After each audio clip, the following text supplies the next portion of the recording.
Well, it's mentioned in the Bhagavatam how different living beings, how what is the focal point of their existence? Like annamoy, means food here. Like we know there are some, I'm not a biologist, but you know, the single cell amoeba, and some live by just absorbing, their existence is absorbing food into their system. That maintains their vitality. Think of like what level of consciousness you would be on if that's how you exist. So we could say, oh, well, that would be pretty low on the conscious scale. Like, but these that's an example in a living being. Then you can apply the same sort of analysis to the different stages of human life as well. That's how babies begin. Their whole focus is food. I remember some lady saying, some person was observing in this couple who had a little baby, they're saying, oh, he seems to like his mother more than the father, or something like that. And she said, I'm food. Like, it's not that he likes me more, I'm food. I represent food in all of its facets. Either I'm personally food or I supply food. And so I saw a video where some little boy is saying to his mother that I only like you when you give me cookies. And she's saying, that's the only time? And he's saying, yes, because he doesn't know how to lie yet. Yes. And he has crumbs all over his mouth. I like you when you give me cookies. And then after a while she says, well, I love you. He goes, I love you too, but I don't like you all the time. So he's just spilling out the truth. He doesn't know how to lie yet and conceal his feelings. But he can understand. The food, that's the big one. And those who supply food. You want to become friends with an animal, feed them. You know, and they'll really like you. So,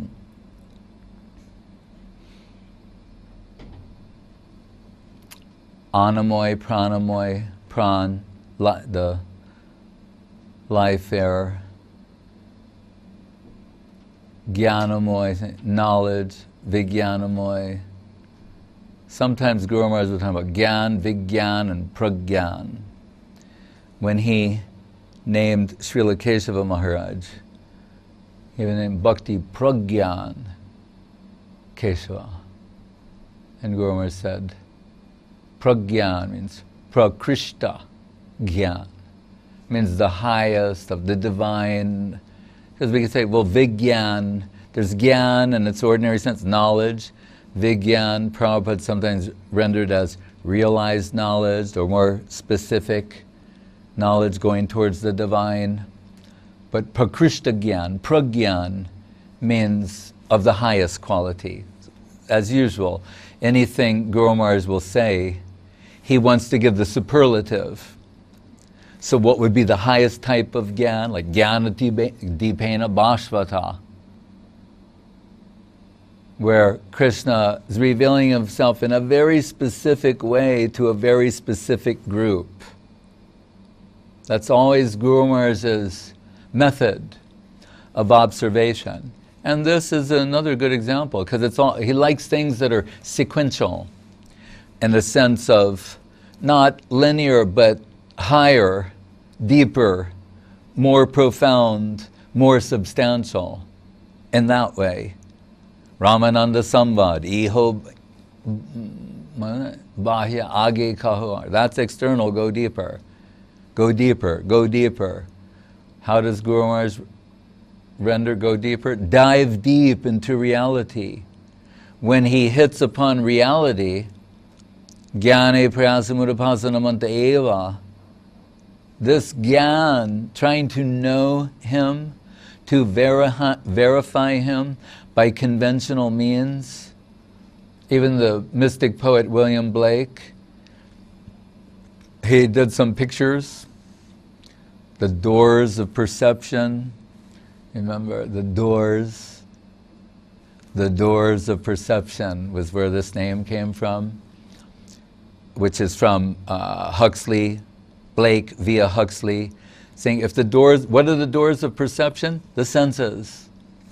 He's saying if the doors of perception could be cleansed, and we could add from Guru Maharaj, of all prejudice and acquired tendency, acquired projection, then they could see things as they are, he said, infinite. That was his idea. So Jnane prayasam nudapassanamanta eva. Sometimes Gyan is poison. On some level it's nourishment, other levels poison. When this one very intellectual devotee came to Guru Maharaj and asked so many questions over a long period of time and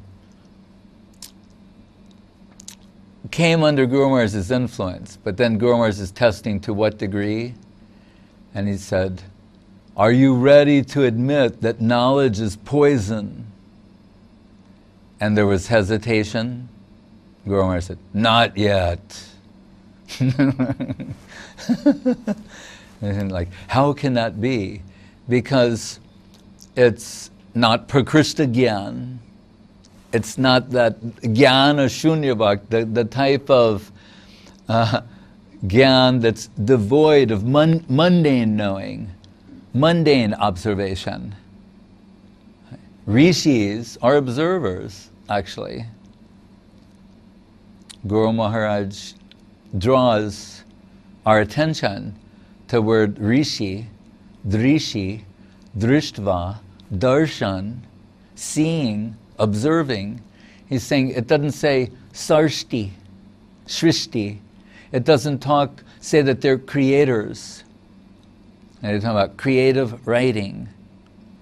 One of the greatest writers in the English world said writing novels and such things, he said, are adventures of the intelligence. Sounds like a fine and wonderful thing. But can intelligence reach the infinite? Talking about these numbers. Anamoy, pranamoy, gyanamoy, vigyanamoy, anandamoy. Sometimes Guru Maharaj compared it to atmosphere. Anyone here know science, like ionosphere, stratosphere? What are some of the other ones? Noosphere. Noosphere? But so you get the idea. You go from like the air, and then another layer, and we see the air starts vanishing, right? Stratosphere, ionosphere, and then there's none. Then you're in outer space. So Guru Maharaj said, then what? In the old sense, he used the word ether. And then he made a comparison. There's the limits of what you can, sensory inspection, Saraswati Thakur's, right? What you can inspect, observe with your senses, how far you can see, right? And the eagles, and the moth, sometimes I would watch the kingfisher bird fly over Govindakund, and you see the kingfisher flying way up high, and their vision is they can see where there's a fish, and it looks like they're falling out of the sky. What is called dive bombing. They just immediately go down into the water, disappear momentarily, and then come out with a fish in their beak and fly off. They saw that. They don't fly low over the water, they fly very high. That's why the fish are confident to come up. Then they dive bomb, drop down, and so that's their vision. Our human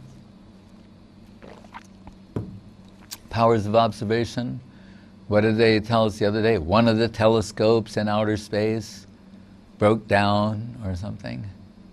Hubble telescope. What's not visible to us? We send a giant piece of glass in the outer space. I mean, it sounds like very advanced from one point of view, from another point of view, ridiculously primitive. What are you doing? A giant piece of glass, polished glass, on a rocket, and we send, with like some digital transmitters. It's really primitive, actually. And what is it? It's revealing new worlds. Multi-spiral galaxies, ones that are spiraling in opposite directions at the same time, and very strange planets, stars, etc. Extending the range of what we can see. But to what cannot be seen, there's a range of what you can be seen, another range of what can be heard. Guru Maharaj reminds us that, like, if it's too high, we can't hear it, or too low. More or less the medium range.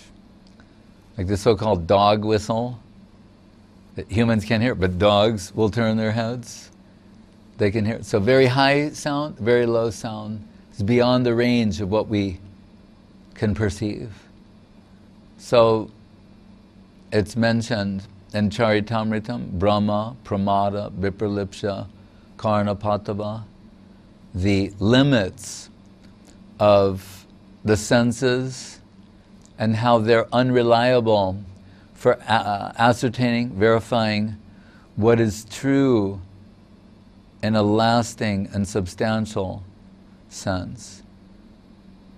Back to Guru Maharaj's examples, he's saying, so when you reach the limitations of the different senses, what's left is faith, Shraddha Mayoyam Loka.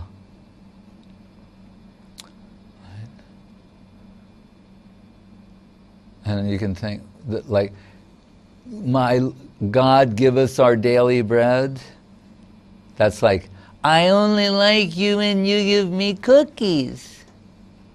It's the same thing. Give us our daily, then you like God when He's giving you cookies. And if He's not giving cookies, we don't like Him all the time. Right? So these things, they have specific application, general application, but the final stage, we're told, is anandamoy. Right? And that's interesting. People will agree with that too. They say, yes, doesn't it say that in the American Declaration of Independence or the Constitution? People have the right to the pursuit of happiness. Right? Yes. Right. And that will be achieved through freedom for the senses or freedom from the senses. Right? Happiness, anandam. It's mentioned, Ramante yogino anante sachidananda chidatmani. That the yogis, they're experiencing a pleasure that is higher than the sort of pleasure that one experiences in this world from erotic sensual activity. Right? Brahmananda bhavedesha chetparadha gunikrita naiti bhakti sukhambodhe paramanu tulamapi. The Brahmanandis, their experience, the pleasure of Brahmananda, 10 million times greater than sensuous pleasure.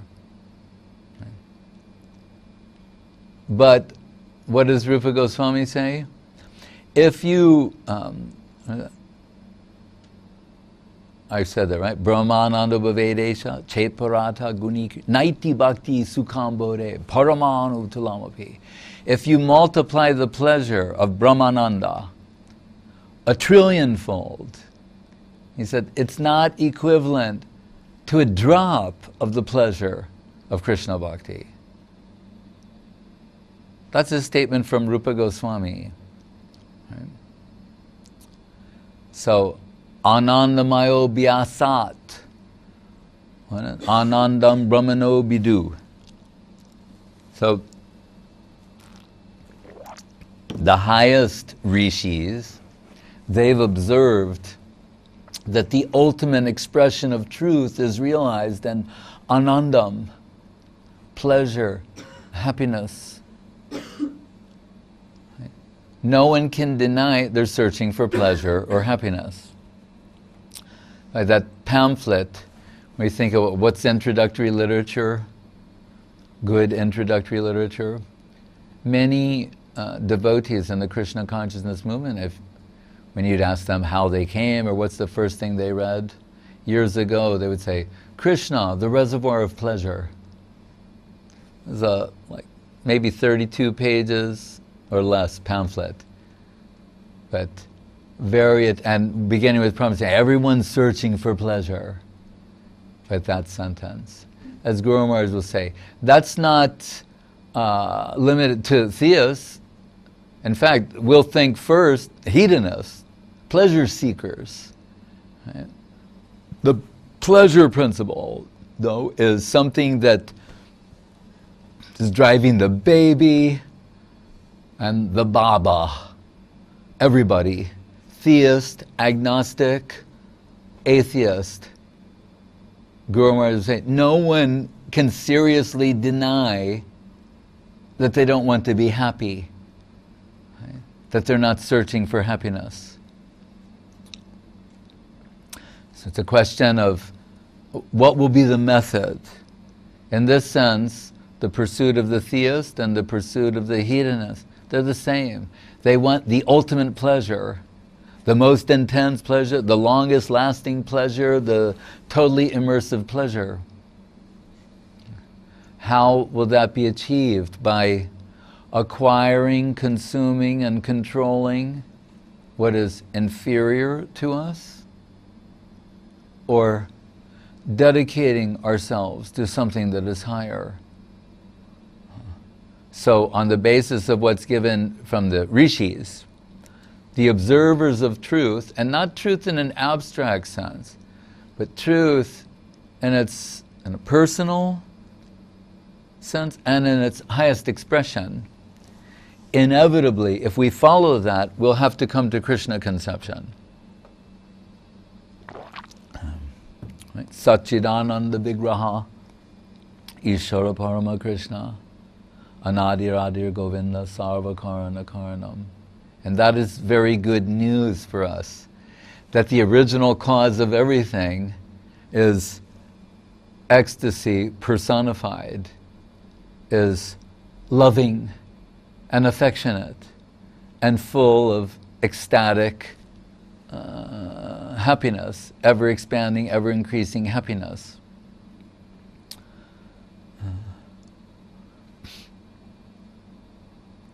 Every time I come over here, I look at those mango trees.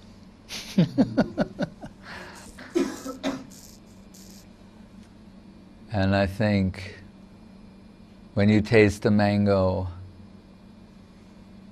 how can you not think that the original source of that mango is something tasteful and pleasure-giving? That you can taste and get pleasure, the original source. So, Veda has been compared to a tree, sometimes kalpa vriksha, but tree. And now we're seeing those mangoes coming. But for most of the year, we're just seeing trees. And for the uninitiated, some local person saying, that's a mango tree. So, oh, really? It doesn't, we don't see any mangoes. We expect to see them. So when they say, Vedaischa sarvara ahangeva Vedyo. Really? I don't see any Krishna when I look at Veda. I went to NYU, New York University, their library of millions of volumes. And they had, it's a, Rig Veda. So Guru Maharaj is only saying Rig Veda is the original, scripture. Of all scriptures, that's the first one. And Rig Mantram, Om Tad Vishnu Paramam Padam Sada Pasyanti Suraya Diviva Chaksuratatam Vishnuyat Paramam Mama. When we look at the sun, saying that's the eye, like the eye of the Lord, or the lotus feet of Vishnu, or like the sun, revealing everything overhead. Guru Maharaj connects it to the poets. Trust no future, however pleasant. Let the dead past bury its dead. Act in the living present. Heart within and God overhead. Om Tad Vishnu Paramam Padam Sada Pasanti Suraya. Like the sun illuminating everything. Saying that's how Brahmins move in the world. With spiritual light. That's how they see things. Just Brahmins. What to speak of Vaishnavas. Brahmins aren't necessarily Vaishnavas. Still Krishna likes them, because they're going in the right direction. Seeing things in the right way. The light way, from spiritual light. Not from sunlight, like a scientific observer. From spiritual light, it's how they see things. X-ray. Whenever we go to the airport and they make you get x-rayed. Why? Because what cannot be seen by the naked eye, so-called naked eye, is revealed in the x-ray, the scanner. Okay? You can look beyond the superficial aspect and see what's beneath. Nate vidu sartagatim hi Vishnu. That's coming in the cycle. Prahlad Maharaj. Nate vidu sartagatim hi Vishnu. Darasaye ye bahir artamanina. The real thing is inside. But for the most part, people make much of the cover. Right? That's everything. Because they can't see Spirit, Atma, God, Paramatma. That requires X-ray vision. Okay. They used to have, when Superman was popular in the 50s, it was said he had X-ray vision. So in magazines, comics, they would sell glasses that would give you X-ray vision. Be the first kid on your block with X-ray vision, right? And we thought, oh, we would like that. That's what Ajnana Timarandasya Jnananjana Salakaya Chakshuru Militam Jaina Tasmai Shri Gurave Namaha. The disciple is saying, praying to her, thank you for giving me X-ray vision. Right? How to see beneath the surface of things, beneath the superficial aspects of what's going on in my life, of what's going on in the world, to get a deeper read. They use this expression in the literary world, deep reading. As opposed to shallow, superficial, scanning, etc. Deep reading. You need deep reading. We're a deep focus. And I believe when you're deeply reading, then you're in touch with a superior plane that allows you to view the world more accurately and in a more useful way. It's the same principle. But where are you going to get the deep reading from? The literary observer? Back to the man, when Guru Maharaj said scholarship is poison, some students from the University of San Francisco came to meet Guru Maharaj, and they're being introduced, and one girl, Guru Maharaj said, "And what are you studying?" And she said, "Philosophy." You know, like with the big philosophy. And Guru Maharaj said, "Oh, diving deep into ignorance." You know, like wading in the pool of ignorance, not enough for you. You're like on the high dive, right? You're going deep into that zone, right? Diving deep into ignorance, not diving deep into reality. Darshan is the Sanskrit word for philosophy, interestingly.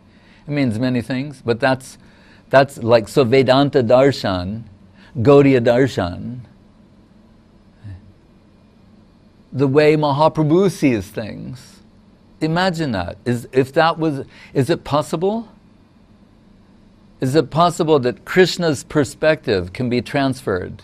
You can have a glimpse of Krishna perspective. How extraordinary might that be?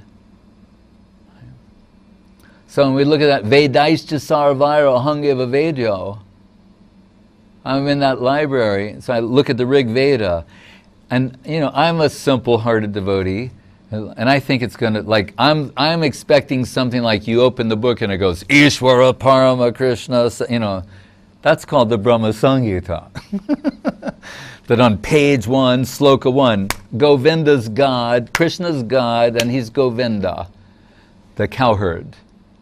And he is happiness personified.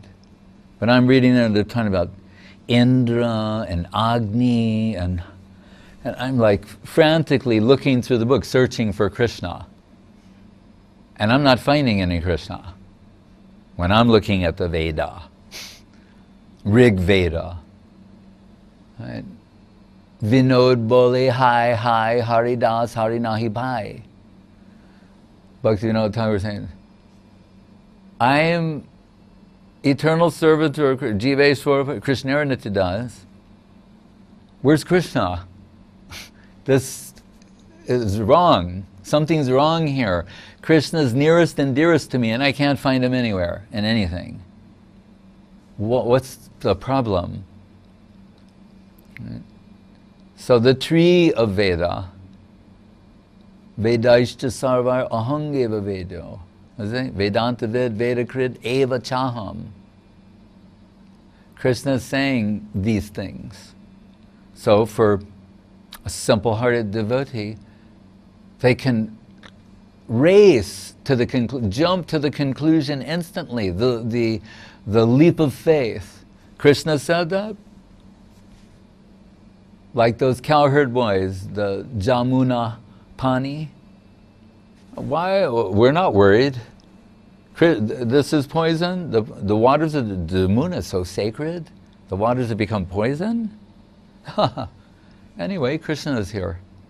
Why should we worry? What's there to worry about? Ma Suchaha. Once I was speaking like that to Guru Maharaj, and he went, deep thinker. Because it means, Krishna, don't worry. We're talking about something else. That's when he said, he's a deep thinker, this, that, and the other, and what's more, he likes me. I thought, but if you just like him, it's okay. You don't have to be a deep thinker, if you just like, in the spiritual circles, it's not what you know, it's who you know and who you serve. Thank the Lord. So, looking at that tree, Krishna knows how to look at that tree. The tree of Veda. And we're told, what comes from there? Veda Pushpa. The flower of the tree of Veda comes in the form of Vedanta, the Vedanta Sutra. Dikdarshan, telling us what? Anandam Brahmano Vidu Anandamayo Vyasat. The original source of everything is happiness. personified. If you can read it. That's what Gurudev told me once when we're at the time of Radhastami, singing all those songs of Bhaktivinoda Thakur, and where it says, I don't know the line, but Vede, Bole, something, Radha, saying that paraphrasing, that all the Vedas sing and declare that Krishna is the property of Radharani and her girlfriends. And I'm saying, Maharaj, like, how can he say that? I mean, I'm saying that in like, wow, that's an outrageous statement by one meaning of the word outrageous. It's astonishing, it's shocking. Bhaktivinoda, all the Vedas are saying this. Really? Is that what they're saying? If you are listening to them and they don't appear to be saying that, who's a better observer, Rishi? You, who cannot hear, see, taste, touch, smell that divine substance? Or the connoisseur, Bhaktivinoda Thakur? So Gurudev answered it very beautifully. He said, he can say that because he has a vision of the whole. That's how. Then if you look at the part, if you look at the tree without the mango, it's confusing.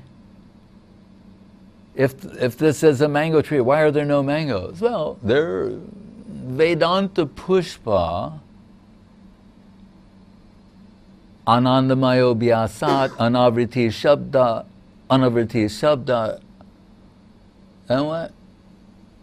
Nigama Kalpataror Galitam Palam, Shukamukaram Ritrajavasam Yatam, Pibata Bhagavatam Rasamalayam, Muhuraho Rasika Bhuvi Bhavuka. What do they say? The mature, ripened fruit of the tree of Vedic literature. Then we understand. When you see the fruit, taste the fruit, relish the fruit, the substance, muhuraho rasikabu, repeatedly relishing this divine nectarine substance, for those, they understand that's the purpose of the flower, that's the purpose of the tree. The only reason the tree exists is to produce this fruit. Without this fruit, what is that tree? When you taste this fruit, then you can celebrate that tree and all its fullness and understand each part of it is glorious, and really, in some way, this is Guru Maharaj's ontological method of deciphering and going deeper into reality. So he's saying, if the Garuda Purana, for example, says Artoyam Brahmasutranam Bharatartha Vinirnaya Gayatri Basya Rupo Sho Vedartha Paribringhita. Saying, if it says Gayatri Basya, this book with the 18,000 slokas, 18,000 slokas, commentary on one slok. Right? Or Gurudev said, when Guru Maharaj, I was prompting him to give the Gayatri explanation, to record it, I was so excited and worried. I listened to, I test the tape recorder as soon as he stopped speaking to make sure I had it. There's another tape recorder I can hear, like I play it back in front of him to make sure. But when, in the beginning, because I told Gurudev we're like gonna get Guru Maharaj to like go in that direction and get in that mood, and Gurudev said, 1 lakh slok of Mahabharata in one slok. Gayatri Basi Rupo Sho, Vedartha Paribringhita. So,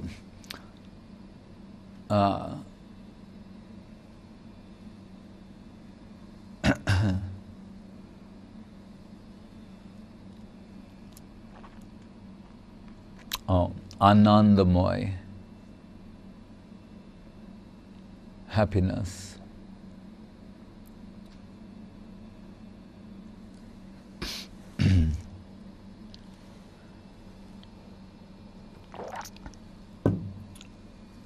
And to cut to the chase, erotic happiness is only fully expressed in Krishna conception. It's the only theistic system with the full expression of erotic potential. That's a fact, an indisputable fact. Madan Mohan. So Guru Maharaj says, why Madan Mohan must be the Sambandhagyan deity? Is our friend, or should I say Freund, Dr. Freud.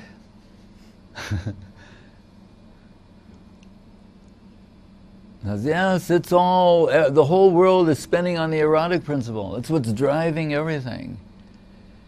He stumbles upon this truth and turned the whole world upside down for a while.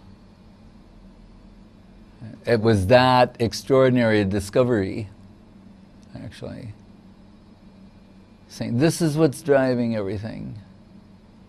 And really it's true, in connection with the pleasure principle, erotic principle, it's what's driving existence, it's making the planet spin, the universe spin, really. Then it must have a parallel in the spiritual world. How could something so essential, so important, so pivotal have no representation in the original? This makes no sense. Or in its spiritual parallel. How could that be? It's not possible.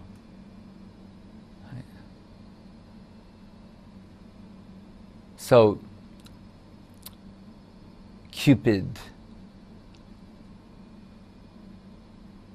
Eros,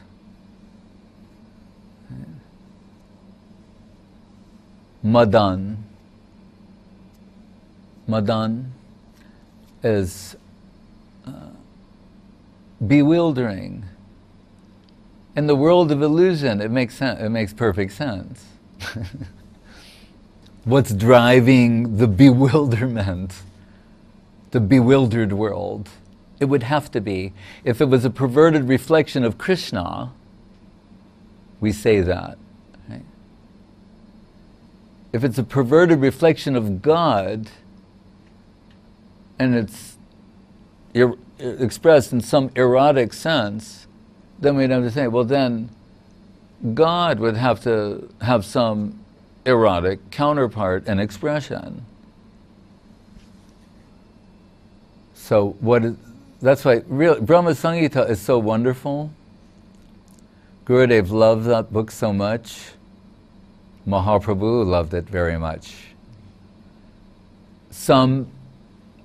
It's like Saraswati bewilders demons into expressing compliments. So one gentleman, as Guru Maharaj would say, he thought, this book so perfectly expresses Mahaprabhu's Siddhanta. I suspect it is written by him. And what was Guru Maharaj's response to that? He said, if that's true, its value just went up, not down. Mahaprabhu is not less than Brahma, right? If Achyutananda can chastise Advaita Acharya, what to speak of Brahma, Mahavishnu. So, saying if Mahaprabhu, then its value is increased even more. What does it say there? That Krishna, that Govinda, the beautiful section, the Govinda Madi Purusham Tamaham Bhajami slokas. He was announced in the first verse. Ishvara Parama Krishna is a general statement. Right? But what Krishna? Dwarka Krishna? Mathuresh? Which Krishna? Anadi Adir Govinda. Oh, that means Krishna of Goloka, Gokul, Aprakrita Lila, is not only the highest, but the source of everything. The original source of everything. Radha and Krishna in Vrindavan. Not only Adirasa, Parakiya, the original source of everything. Right? The sages are astonished, not only to hear from Sukadev that God, the central conception of the infinite, of the absolute, the golden mean is human-like, but an immoral man. They go, oh, that's too much. We were following up to that point. It was too much for us to hear that the human-like central conception, the golden mean. But now you're telling us, and not only that, he's an immoral man. And you said, Jugupsitam Dharma Krite Shashana. This Srimad Bhagavatam has been presented to, erase cheating religion, erase religion that's gone off the tracks. Now you're telling us the Supreme Infinite is engaged in jugupsitam, condemnable behavior.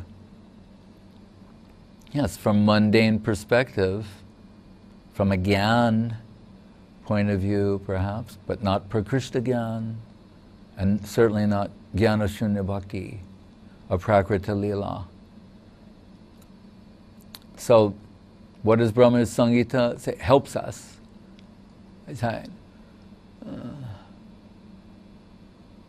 Yang Shama Sundaram Achintya Guna Swarupam. His Swarup, this Swarup of Shama Sundar Krishna, has Achintya Guna, has inconceivable qualities. And though, on account of these inconceivable attributes, is irresistibly beautiful. Kandarpakoti kamaniya vishesha shobham. How beautiful? Kandarpakoti, 10 million Cupids personified as one, would give you a hint of the magnitude of beauty of Krishna and his karshan, magnetic attraction. Krishna. Everyone being irresistibly drawn in attraction, seduced by the beauty of Krishna. Kandarpa, Madan, Cupid, who's bewildering everyone in the bewildered world, illusion. Kandarpakoti, 10 million of Krishna's bewildering capacity, and inclusive of that very Madan. So Madan, Mohan, Krishna can bewilder Cupid, Eros. Everyone in the world is bewildered by Eros, and Eros is bewildered by the beauty of Madan Mohan, Krishna. So Guru Maharaj said, why this must be there in the beginning? Because it means the beauty of Krishna conception can break the stranglehold that the mundane erotic principle has on the heart. That's why. Hridrogam, the stranglehold that the mundane erotic principle has upon the heart, can only be broken by the beauty, charm, and sweetness of Krishna conception. But now we sound like Shuk of Shuk and Sari, the two parrots who fly onto Mahaprabhu's hands when he's in the Vrindavan forest, and Suk is saying, "How beautiful is Madan Mohan Krishna?" And Sari is saying, "Yes, but only at the side of Radharani is he most beautiful. And so bewildering and so charming. Otherwise, he himself is seduced by her beauty." That's her response. They're talking back and forth, and Mahaprabhu is in a state of divine madness. So Madan Mohan Krishna, you think Krishnaya, Govindaya, Guru Maharaj is saying that Krishnaya is Madan Mohan. And where to go ultimately, we say, oh, Prayojan Tattva, Gopinath, the Lord of the Gopis. Again, it's pointing to that potential. Right?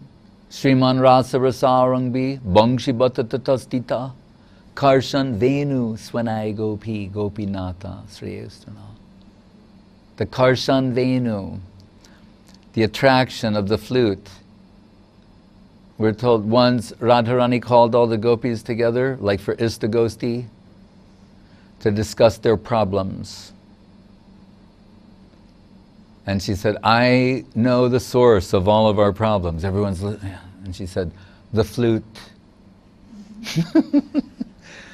So they have create conspiracy to capture the flute, to take Krishna's flute away. Then the Karshan, this irresistible attraction, this beautiful sound, where we're like, iron being attracted to a magnet, irresistibly we're being drawn. If we can get the flute, then we can have some hope of peace. Shanti, Shanti, Shanti. Om Shanti, Shanti, Shanti.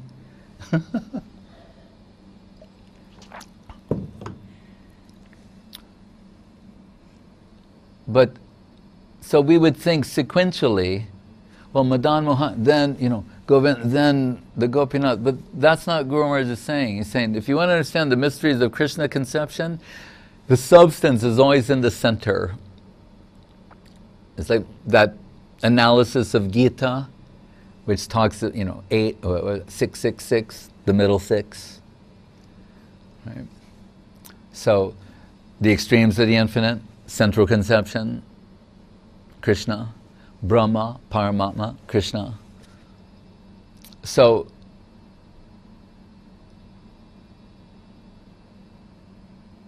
Dibyad Brindaranya Kapadrumadha, Srimad Ratnagara Singhasanastho, Srimad Radha Srila Govinda Devo, Prestayalibi Sevyamano Smarami. Here, we can only say this because Guru Maharaj has said these things, but when he said the Sriman Rasa Rasarangbi, Gopinath, the Lord of the Rasadans, how can Guru Maharaj say, he goes, the Rasadans? That is a general thing. He's saying, and what he means, he's saying all the groups are there. Not that like it's a low, he doesn't mean it in that way. He's saying all groups participate there. That's why it's so extensive. Right? He's saying, but in Rupa Goswami's thought, Govinda,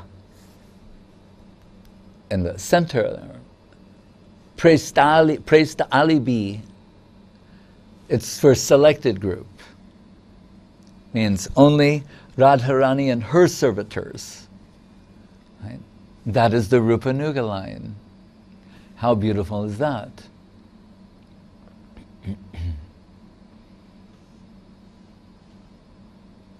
So what is their happiness?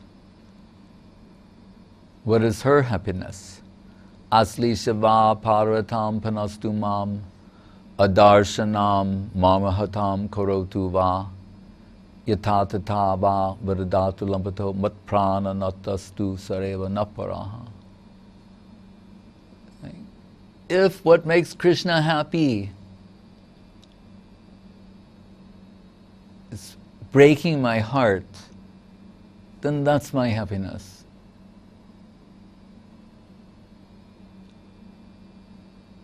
And I told Srila Gurudev, he could somehow reveal these sort of things in a very sweet way, and also with a little humor, and triggered by so-called ordinary events. So Nietzsche says, there are no facts, they're just interpretations. So it's not what happens. The interpretation is everything. So as we told Gurudev in his final day, we know how much he loves prasadam, and he cannot take everything. They're having to gradually restrict his diet, but they're still cooking so many things. And sometimes they're trying to, in a hidden way, bring them to us who have the honor of taking prasadam with Srila Gurudev. And once, he's very quiet normally when taking prasadam, but this particular day he starts singing some song in a very garrulous way, you know. And so I took the risk of asking him, what does that mean? This song you're singing, what is it about? And he immediately began, it was like, okay to ask. And he said, oh, Radharani is very unhappy. Why? He said, because not only is Krishna going to the house of another gopi, but he's going through her courtyard. What made him think of that?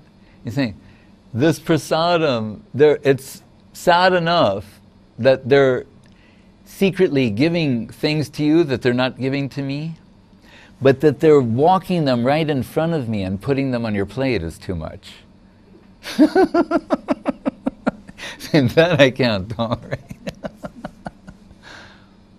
But that, his Mahabhagavata vision of things, to see that going on, and he thinks of Radha and Krishna and their divine pastimes, and this very high thing comes out, the position of Radharani.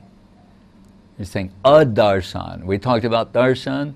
She's talking about a darshan, not seeing. What do you do when you're not seeing Krishna? That's why the Mathur, the Ayidina Dayadra sloka thing. What to do now in the absence of Krishna, not seeing, not apparently getting. That's the real test for devotees. Guru Maharaj said, if you can be honest and acknowledge your lack of Krishna consciousness, that you have no devotion, but you have no other shelter, he said, then you just might be a devotee. It's the hallmark of devotion. Na prema gandasti darapi mehoro. Krandami sobhagya prakashitam. I don't have a scent of the fragrance of Krishna prema, what to speak of a drop. That's what Mahaprabhu is saying. And he's voicing the sentiments of Srimati Radharani. I don't have a scent of the fragrance, na prema gandasti darapi mehoro. What to speak of a drop. And he said, no, but we see something, we hear you're crying yourself blind in the absence of Krishna. And, oh, you don't know. I'm just making a show to deceive people into thinking I have some affection for Krishna. But the positive proof that I don't is if I had any, I would have died a long time ago. So the mysterious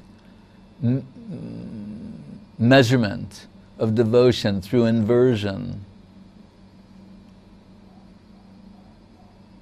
that those who decry their position, who deplore their lack of devotion, love, and affection, may be the ones who actually have something substantial. Baihe Bishajalahoy Bitarayanandamoy Krishna Premier Adbhuta Charit. And now we reach the final part, that the highest type of anandam is experienced in separation. Separation makes the heart, when they say absence makes the heart grow fonder.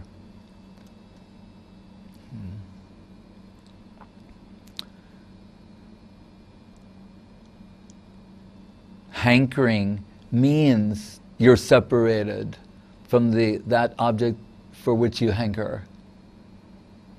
And that hunger, tatra lolam muyam ekalam janmakoti sukriterna labhyate, Krishna bhakti rasa.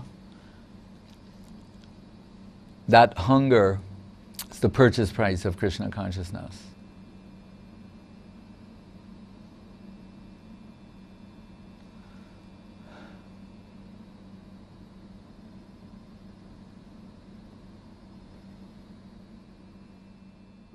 Hare Krishna.